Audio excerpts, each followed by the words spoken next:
আসসালামু আলাইকুম। আমি কাজী সাইফ আল নাহিয়ান তোমাদেরকে শর্ট সিলেবাসের বাইরের চ্যাপ্টার তরঙ্গ থেকে আসা কিছু ম্যাথ দেখাবো।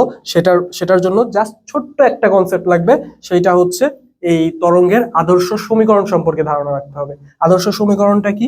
y is equal to a sin 2 pi by lambda into vt minus x. এটা থেকে তুমি কি বের করতে পারবে? যদি তোমাদের ম্যাথে বেগ চায়, জাস্ট এই একটা শর্টকাট খালি মনে রাখবে। সেটা কি? এর ভিতরে টি এর সহগ ডিভাইডেড বাই এক্স এর সহগ। কোনটা? এই যে টি এর সহগ কি ভি, আর এক্স এর সহগ এখানে যা থাকবে তাই। ওকে, জাস্ট এই ছোট্ট একটা ফর্মুলা দিয়ে বেগ রিলেটেড যা আছে সব তুমি এক ধুমায় অ্যান্সার দিতে পারবা। তো চলো দেখি। ফার্স্টে দেখো, এই যে তরঙ্গের একটা সমীকরণ এখানে দিছে। এখান থেকে কি আমার কিছু দেখা লাগবে আর এক্সট্রা ভাবে দেখা লাগবে না। জাস্ট আমি কি করব, এখানে দেখো টি এর সহগ কোনটা 20 আর এক্স এর সহগ কোনটা 10। টি এর সহগ ডিভাইডেড বাই এক্স এর সহগ, মানে এখানে অ্যান্সার কত আসবে 2।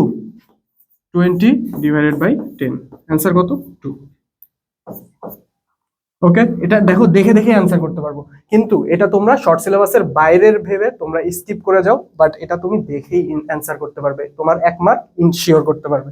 তাহলে এটাতে দেখো কি হচ্ছে, টি এর সহগ ডিভাইডেড বাই এক্স এর সহগ, 2 পাই ডিভাইডেড বাই 3 পাই। পাই পাই কাটা, 3 দিয়ে যদি এটাকে কাটি, এখন অপশনে কোনটা হবে? আমি কি এখন বের করব, এখানে ক্যালকুলেশন করব? দরকার নাই, জাস্ট 3 দিয়ে দেখো, এই 62-র ভিতরে 3 দিয়ে যদি আমি গুণ করি তাহলে কি 20 পাওয়া যাবে? অনেক চলে যায়।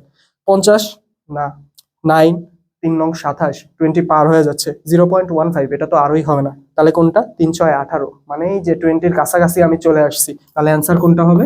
এইটা। ওকে, তারপরে দেখো নেক্সটে কি বলছে, যে একটি অগ্রগামী তরঙ্গের সমীকরণ এরকম দেওয়া আছে, এত মিটার প্রকাশিত তরঙ্গের বেগ। জাস্ট কোশ্চেনটা দেখবো, বেগ চাইছে টি এর সহগ ডিভাইডেড বাই এক্স এর সহগ। টি এর সহগ কত? 18 পাই। আচ্ছা, এক্সটা এইখানে হবে। Okay, 18 pi divided by 3 pi by 100। 18 pi divided by 3 pi by 100। এখন এই 100 থেকে যদি আমি উপরে নিয়ে আসি তাহলে এইখানে আসলো।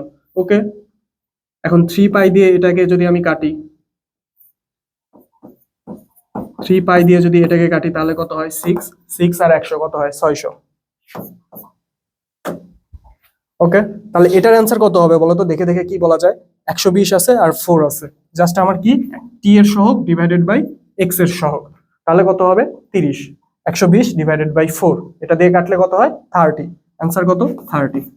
ওকে, 120 ডিভাইডেড বাই 4, ডান। তারপরে দেখো আবার সেম, এখানে কি চাইছে? তরঙ্গের বেগ চাইছে।